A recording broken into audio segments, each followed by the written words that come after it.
Fala pessoal do canal Mais Direito, tudo bem com vocês?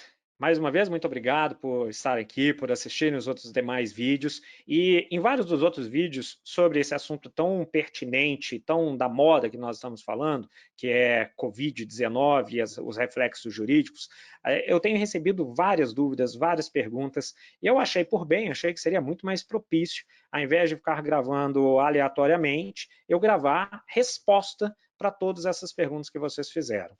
Eu vou dar foco nesse vídeo para perguntas voltadas para o direito do consumidor. E para isso eu convidei três grandes amigos, três grandes colegas que são professores na área do direito do consumidor, direito civil, e são também advogados, o que facilita demais, tanto o aspecto prático quanto o aspecto acadêmico disso que a gente vai lidar hoje. Então, se você fez alguma das perguntas em alguns dos nossos vídeos, provavelmente a sua resposta estará nesse vídeo. Se você não fez pergunta e quiser fazer mais, fique à vontade também.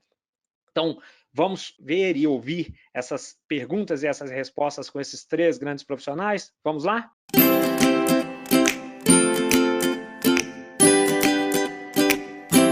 Fabiano, Felipe, Paula, muito obrigado por terem aceito o meu convite para poder participar aqui do canal Mais Direito. Muito obrigado por estarem aqui, por toparem esse desafio de responder as perguntas das pessoas que assistiram aos demais vídeos. Eu vou, então, partindo do pressuposto que a gente tem várias perguntas que a gente vai responder uma a uma na medida do possível, você aí de casa já pode imaginar que isso não vai ser feito em um vídeo só, isso vão ser feito em alguns vídeos. Então, para você não perder os próximos, se inscreva no canal e já aproveita e dá a curtidinha de uma vez. E se você tiver alguma pergunta que não for respondida nessa e nem nos outros vídeos, faz aqui também, que se esses três grandes profissionais tiverem disponibilidade para participar em outros vídeos, eu os convidarei também. Pessoal, eu vou começar então com as perguntas, vamos lá. Fabiano, se você puder me ajudar já começando, eu te agradeceria imensamente, falando aí diretamente do Rio de Janeiro, né, meu caro? Tem uma dúvida que está sendo mencionada aqui, que a pessoa fala que está tentando, que financiou um carro 60 parcelas, pagou 51 parcelas, perdeu o emprego e não sabe como que vai fazer para poder pagar a próxima parcela. Isso, inclusive, de financiamento, e existem outras perguntas aqui muito parecidas. Você tem alguma sugestão para uma resposta dessa? Esse dono desse veículo tem algum direito? Como que você enxergaria isso? Boa tarde, Franco. Boa tarde, Paula. Boa tarde, Felipe. É uma satisfação imensa estar aqui no canal para poder transmitir para as pessoas informação de qualidade, né, nesse momento tão difícil. Então, sobre essa dúvida, o que eu penso é o seguinte: ele pagou 51 parcelas, é isso?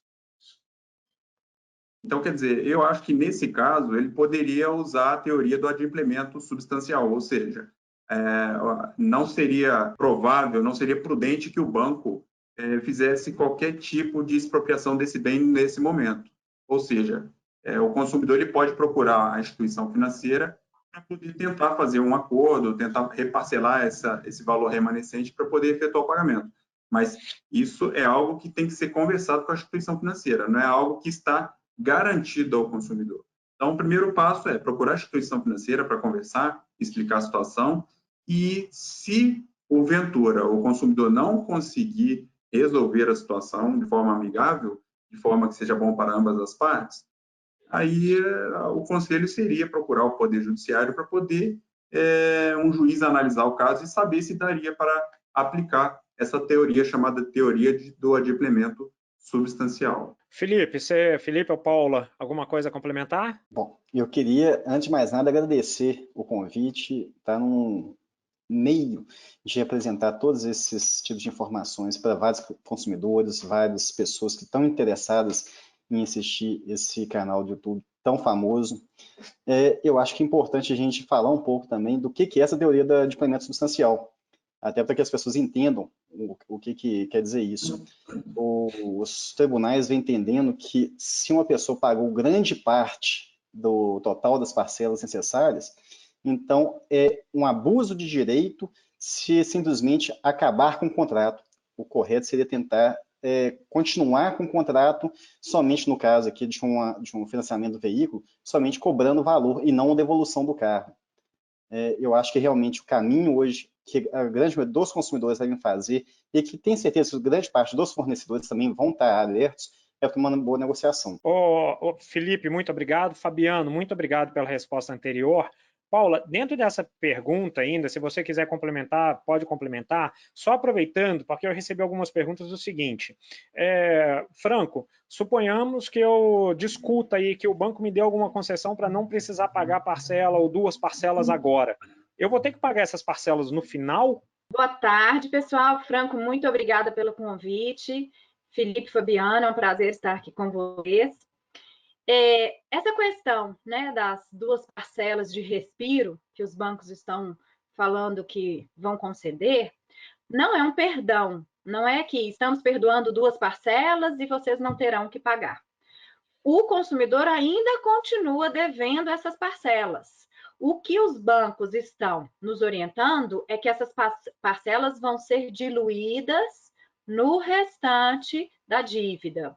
Então, você fica aí 2 meses sem pagar, esse valor de 2 meses vai ser somado e dividido pelo restante das parcelas, tá? Que aí dilui de tal forma que não pese, né, no orçamento aí do consumidor. Então, o que a gente tem que ter em mente é isso, não é perdão, mas sim vai ter que pagar, provavelmente diluída nas próximas. Paula, tem algumas pessoas de casa que me mandaram pergunta falando que o banco, na verdade, ele não está prorrogando porcaria nenhuma, que o banco está, na verdade, renegociando o contrato e incluindo esses valores dentro de parcelas. Isso é efetivamente uma renegociação? Na renegociação, há impacto no contrato como um todo? Como que você enxergaria isso? Sim, sem dúvida nenhuma, isso é uma renegociação e hoje a renegociação é a palavra do momento, né? Porque a gente tem que lembrar que um dos princípios básicos lá do Código de Defesa do Consumidor é a boa-fé objetiva, que deve incidir para os 2 lados. Então, assim, a partir do momento que nós temos as partes cooperando um com o outro, a chance desse contrato chegar no seu fim com sucesso é muito maior. Então, nós temos também que pensar que, da mesma forma que o consumidor está passando muitas angústias, muitos fornecedores também estão. Então, a ideia é realmente permitir que o consumidor tenha condições de cumprir o contrato.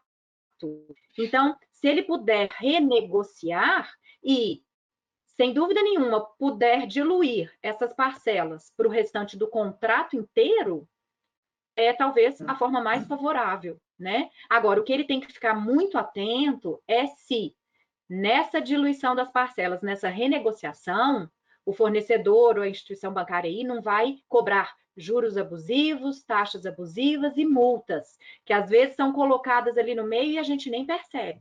Né? Então, isso o consumidor tem que ficar muito atento. Muito obrigado, Paulo. Fabiano, eu acho que esse detalhe da renegociação e de embutir juros, quando que a Paula falou, é um detalhe extremamente importante. Se a gente lembrar, instituição financeira geralmente não é nenhum anjinho, né? Ela não está aí para poder ajudar, não está aí para poder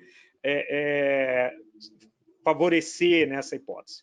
Instituição financeira, não sendo nenhum anjinho, ela talvez quando se fizer a renegociação ou nova negociação, ela vai embutir efetivamente esses juros. O que você sugeriria para o consumidor para tomar esse cuidado e não cair em alguma pegadinha que no final das contas, esses 2 meses que ele está deixando de pagar agora, não fiquem muito mais caro ao longo do período? É muito pertinente essa pergunta, Franco, por quê?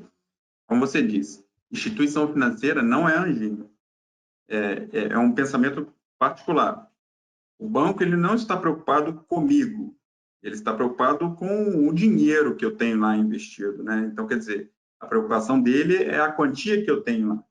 Então, o consumidor tem que ter cautela quando for aderir a essa promoção, a essa facilidade, pseudo-facilidade que o banco está oferecendo, tá? Por quê?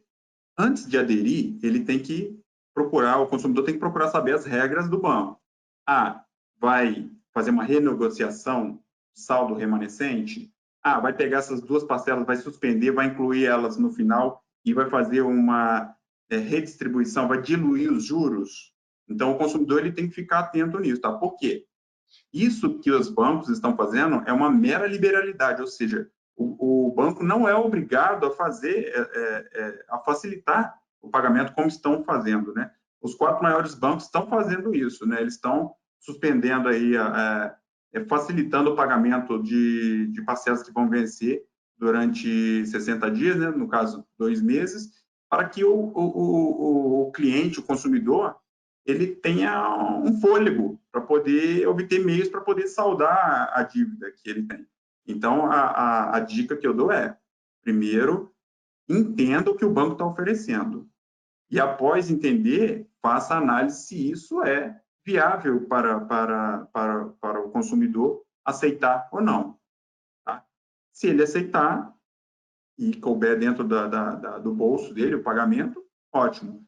Se ele não aceitar, ele vai ficar inadimplente. Mas é claro que mesmo nas primeiras situações, se ele aceitar e lá na frente verificar-se que houve a cobrança de juros abusivos, ele pode procurar o Poder Judiciário para poder tentar anular essa cláusula que incluiu ali esses juros abusivos. Tem uma pessoa aqui, inclusive, que ele fala, complementando essa resposta sua, e muito obrigado por ela, que fala, já liguei para o banco e pedi a suspensão, mas até agora nada. A parcela já está atrasada. O que fazer? Na minha modesta opinião, eu acho que antes de atrasar, poderia ter feito um contato com o banco, exatamente para poder tentar fazer uma demonstração de boa-fé. E o contato, quando eu falo esse contato, ele já falou aqui, tentou fazer a ligação, de alguma forma que deixe isso formalizado. Então, se na hora que você ligou apareceu lá que está sendo gravado, ótimo, anota o número do protocolo, se tem o chat, tira um print daquele chat e deixa alguma forma demonstrar que você fez essa tentativa. Já atrasou, paciência, então não tem mais o que fazer em relação a essa tentativa anterior, mas eu acho que o fato de ter atrasado também não obsta a necessidade de você continuar tentando junto ao banco. E se não acontecer nada, aí eu gostaria de chamar o Fabiano para poder nos ajudar e dar a dica dele.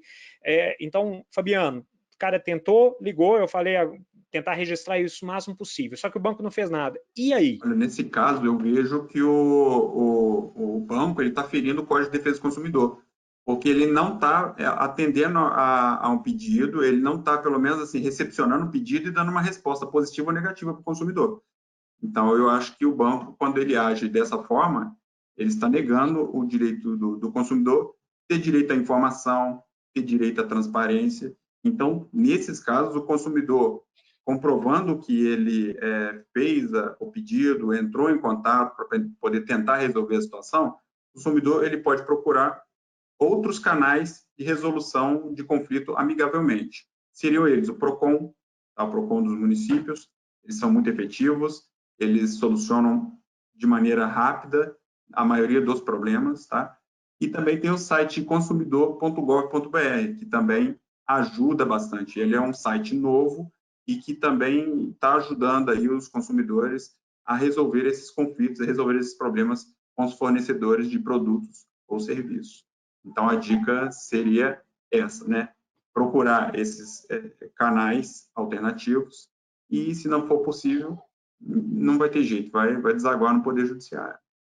Fabiano, então, muito obrigado. Então, a ideia aqui seria efetivamente que a pessoa buscasse esses canais de comunicação pela internet, esses canais online, para tentar fazer essa reclamação inicial. E, eventualmente, se não conseguir nada, buscar o Poder Judiciário a posteriori. Muito obrigado, Fabiano. Felipe, tem uma pergunta aqui que é o seguinte, eu já vou fazer a pergunta e vou tentar fazer uma explicaçãozinha do que eu entendi, e aí você me ajuda a complementar, tá bom? Mais ou menos como eu fiz com o Fabiano aqui agora. Tem uma dúvida, os veículos como carro e moto tendem a se desvalorizar. O preço FIPE, aqui deve ser FIPE, cai. Me respondam aí. A pergunta é essa, na verdade, deixou aberto. O que eu acho que ele deve estar perguntando, que eu não tenho certeza, vou tentar partir desse pressuposto, comprei um carro por R$20 mil financiado, teve toda essa crise, o valor do meu carro caiu, porque é o valor do mercado, eu tenho que continuar pagando o mesmo valor do mercado, o mesmo valor que eu paguei ou o valor atual do mercado? Qual que é a sua opinião, Felipe? Eu estou partindo, se foi você que fez essa pergunta, eu estou partindo que foi essa a sua dúvida, tá? Se não foi, por favor, comente aqui no vídeo que a gente tenta explicar de outra forma. Felipe, você nos ajuda? Posso tentar. Primeiro, vamos falar um pouco a respeito da tabela FIPE. A tabela FIPE, ela vê qual que é o preço médio do mercado de determinado veículo.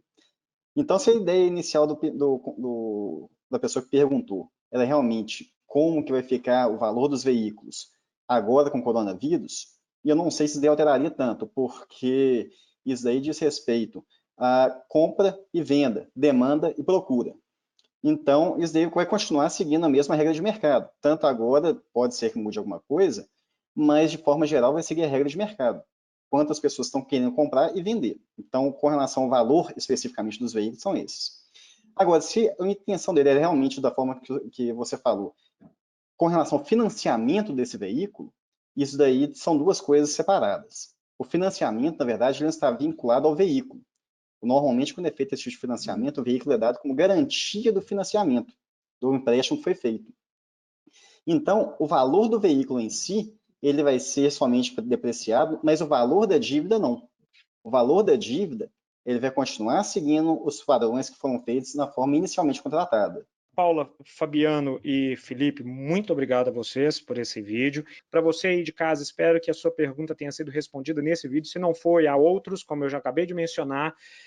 Muito obrigado, então. Acompanhem os outros vídeos. Fabiano, Felipe, Paula e você de casa, um forte abraço para vocês e espero que vocês passem bem por toda essa fase. Até a próxima.